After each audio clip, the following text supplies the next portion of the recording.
Hi, I wanted to do a walkthrough of the exercise I posted. So hopefully you've watched the video lecture I recorded as well, because that'll be directly what we're going to be working on now, both in terms of phase portraits and in terms of solving first order linear differential equations using integrating factors as a methodology. So I have an equation here, x squared dy dx equals 3xy minus x minus 1. Note that this is not really in that standard form that I had outlined. We have something as a function of x multiplied by dy dx, and then we've got the term involving y on this side of the equation. So I want to rewrite this. First thing let's do is I'm going to divide x squared from both sides of this equation. So this will give me dy dx equals now 3, sorry, get 3 over x times y, and then we get now minus 1 over x instead of minus x, and we get minus 1 over x squared, like that. Okay, so that's fine. And now to put this in the standard form, I want to bring this term involving y to the other side of the equation. So we get dy dx minus 3 over x y equals minus 1 over x minus 1 over x squared, like that. Okay, so now it's in standard form. So what is our p of x in our standard form? In this case, it is this minus 3 over x term. So if p of x equals minus 3 over x, then to find our integrating factor, we first have to integrate p with respect to x, like this. Of course, this is going to give us a minus 3 times the integral 1 over x dx, which we should know is minus 3 times the log of x. And I'm immediately going to use some logarithm rules to rewrite that as log x to the minus 3 power. Okay, so then finally, to get our integrating factor I, we take e to the integral of p dx, and that is now e to log of x to the minus 3 power, or just x to the minus 3. Okay, so now what we need to do is multiply both sides of our equations by this factor. So we would get x to the minus 3 dy dx minus 3, and I'm going to combine this x to the minus 3 with this x to the minus 1, x to the minus 4, y. And then on this side, let me rewrite these as x to the minus 4, or minus x to the minus 4, and then minus x to the minus 5, like that. Okay, so here is now our new form of this equation, and we did all this so that we could rewrite the left-hand side as d dx of, and in this case we have x to the minus 3, y. Of course, if we take the derivative of this one holding y constant, we would get this term, and if we held this one constant taking the derivative of y, we would get this term. So that matches out. And then, of course, this is still equal to minus x to the minus 4 minus x to the minus 5.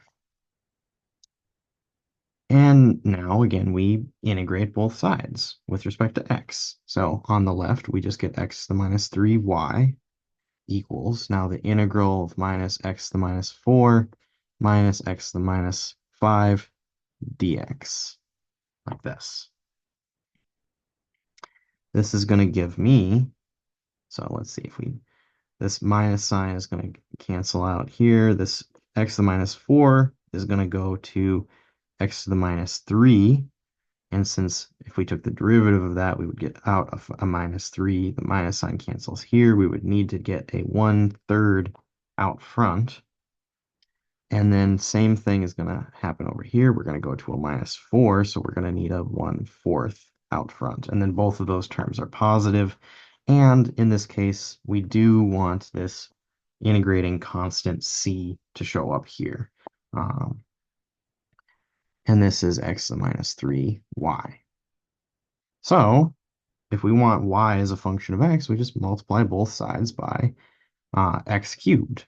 Or in this case, you could also think about it as dividing by this integrating factor x to the -3, which in this specific case is the same as multiplying by x cubed, which will give us 1/3 plus 1/4 times a single factor of x in the denominator, like this, and then plus c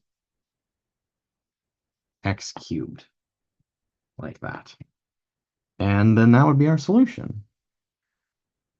And if we were given a initial condition, say like when x equals 0, y equals this, or something along those lines, we could solve for that value of c. But I didn't give one in this specific example, but that's what you would do. You would plug in.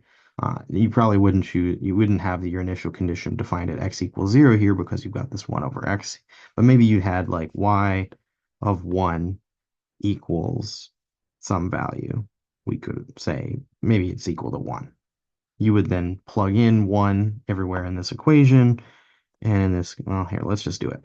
We would get 1 over 1/3 plus 1 over 4 plus c equals 1. And so in this case, you would say, well, 1/3 plus 1/4. You can put those over a common denominator and say that this is set 7/12 plus c equals 1. So in this case, what would we need? We would need 5/12 remaining out of that. So c would be 5/12 in that case. Okay. So then I guess writing out that very, very final version of that solution is then 1/3 plus 1 over quarter times 1 over x plus, in this case, 5/12 x cubed would be our final solution there, given our initial condition. Okay, so that's good. Then on the back side, I ask, well, let's see if we can come up with a rough sketch of a phase portrait for this coupled set of differential equations. Of course, we could figure out when, when are these dx dt and dy dt both equal to 0 simultaneously. And we could then say, well, let's see if there are specific values that make this true. And immediately looking at this, we could say, well, we could try to solve for the locations that that's true, see if there are a bunch of them or just possibly one. Of course, immediately we could recognize if both x and y are equal to 0, there's going to be a stationary point. So the origin is 1, but are there any others? And in this case, we're going to see, well, the first equation would be 0 when 2x equals 7y, and then the second equation will be equal to 0 when 3x equals 8y. Now, this is something that we are going to use later on, this relationship here. But both of these are not true together anywhere in space. I mean, these really define two lines, and these two lines have different slopes and only intersect at one specific location, and that is the origin. So our only stationary point is 0, 0.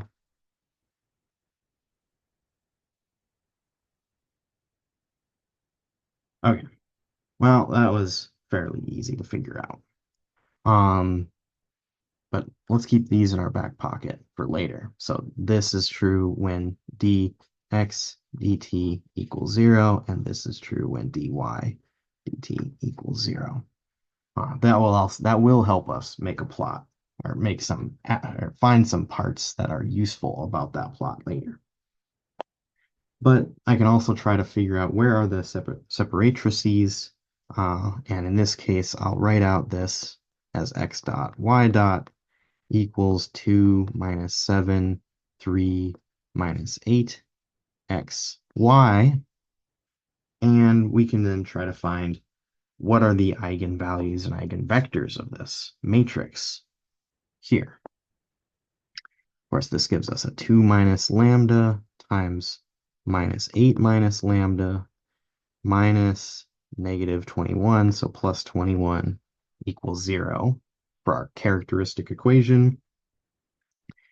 Expanding that out gives us a lambda squared. We get plus 8 lambda minus 2 lambda, so we get plus 6 lambda. Or, yes, plus 6 lambda. And then let's see, we get a minus 16 plus 21 equals 0. So this becomes lambda squared plus 6 lambda. And then this becomes, what do we get left here? Plus 5 equals 0. And this factors cleanly into lambda plus 5, lambda plus 1. That was easy. So then we get lambda 1 equals minus 5, lambda 2 equals minus 1. Okay, well, let's find those. I'll bring it up here, say lambda 1 equals minus 5. What does that give us for an equation to find our eigenvector? That would give us 2 minus negative 5 is 7x minus 7y equals 0. So in this case, that will give us x equals y. So v1 is going to be 1, 1. Okay. How about we do the second eigenvalue, minus 1? Well, that'll give us an equation that is 2 minus negative 1, so 3x minus 7y equals 0. And that will give us 3x equals 7y, or x equals 7/3 y. V2 is then, let's define it as 1 3/7. So if I force x to be 1, then y has to be 3/7. Okay, so those are my two eigenvectors, which will define my separatrices in this thing. Of course, we can also use these two pieces of information we found earlier to help us make a plot as well. So if I draw out a set of axes, x and y, let me first draw my separatrices.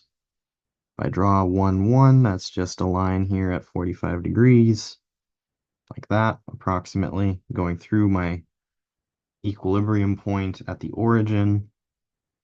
And we also know that has a negative eigenvalue, so that these are going to be approaching the origin. I'm going to also have another separatrix that will be, if I go, let's see here, 1 and then up to 3/7, so somewhat. So if this is 1, 1, this is going to be slightly shallower than half of that slope. So something along these lines, roughly.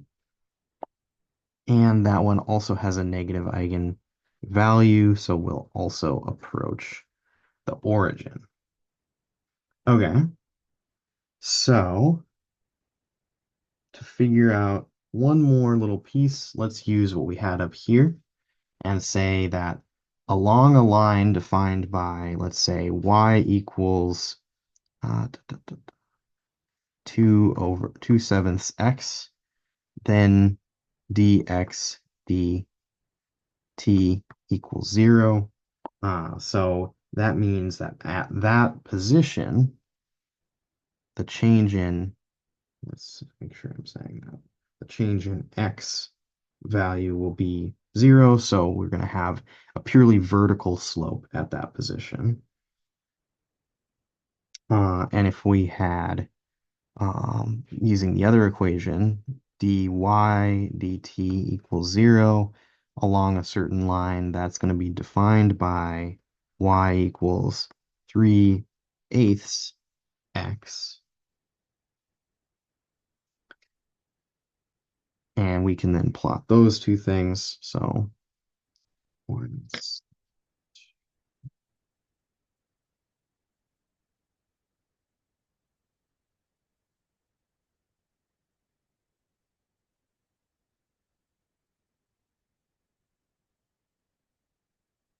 so the let's draw let's draw this one first, and we'll come up with a line. It's going to be actually shallower than both of these two, and it's going to be where the slope is completely vertical. And if I extend it this direction too, it will be something like that. And this other one is shallower than either of my separatrices, but a little steeper than this one. So in between this separatrix and this bunch of dashes I made here are going to be horizontal lines, meaning that the change in y is 0. Okay, so now we're ready to pick some points and try to describe these things. So let's pick a point at a relatively large y value and a relatively small x value. Um, this is going to then give me from my equation, let's see, dx dt is going to be negative in that case, and dy dt is also going to be negative. So let's draw it something like this. Uh, we could calculate exactly what it would be. And in fact, I'm mostly going to let the computer do this. I just wanted to say, if you picked a couple points, you could figure these things out. If you picked some points with positive x and negative y, then in this case, both of these things are going to be positive, and it's going to point somewhat like that. And what you would find is that this is going to come up here and rapidly turn around and start approaching this separatrix like this, and other ones would do similarly. And we'd get curves that do something along these lines. In between these two separatrices, they just kind of come in and start going in towards the origin and approach those separatrices. This one is going to do something similar to what's going on over here and quickly turn around once it approaches this separatrix. Down here, we'll get some coming in like this. And yeah, anything that starts, actually, I should probably do this. I think they tend to come in roughly parallel to this separatrix and then very quickly turn around. And all of these are going to be moving towards the origin and eventually stop at the origin. I wanted to quick do a share screen of, let's, oh wait, sorry, 1 second to find that window that I wanted to share. So if I share this window, this is the plot that I would come up with for this differential equation that I'm showing you. You can see the separatrices are this orange line here, and then there's a solid green line going through here. And I made these, I also drew these two lines where the slope in x and the slope in y are 0, and they're very near this separatrix that's in green, but they have slightly different slopes, and the only point at which all of these trajectories terminate is right here at the origin, which is our stationary point, and all of these trajectories move towards that origin. They just kind of take this path up and to the right, and then they rapidly turn around and approach the origin. These ones up here go down and to the left and rapidly turn around to meet the origin. And then in between these two separatrices, these curves just tend to move towards and then start to approach and get closer to this separatrix as they do, and then they approach the origin. So hopefully that was a useful exercise, finding how to make these type of sketches, although most of the time we will rely on a computer to describe these phase portraits. It's good to get some intuition for how do these things look and what do they mean in terms of the evolution. So what really the interpretation I want you to think about is if you had a system that was governed by these equations and you started it with this initial condition, it would follow this trajectory and eventually it would end up at that stationary point down at the origin. But this is the path that it would take to get down there. And if you started this system at a different location in phase space, like say some other position initially, it's going to take a different trajectory to get where it's going to go. And in some cases, it may end up moving, it may end up going in a completely different direction and not ending up at the same final location. Of course, in this specific instance, all of our trajectories move towards the origin, but that's not always going to be the case, as we saw when we plotted some of these up in the other video lecture I made. So that's it for today. Hope that these videos were useful, and turn in the work that you have for this exercise either on Moodle or give it to me either in my box outside my office or return it to me after break, and I will get you credit for doing this. So hope you all have a wonderful break, and I will see you after break.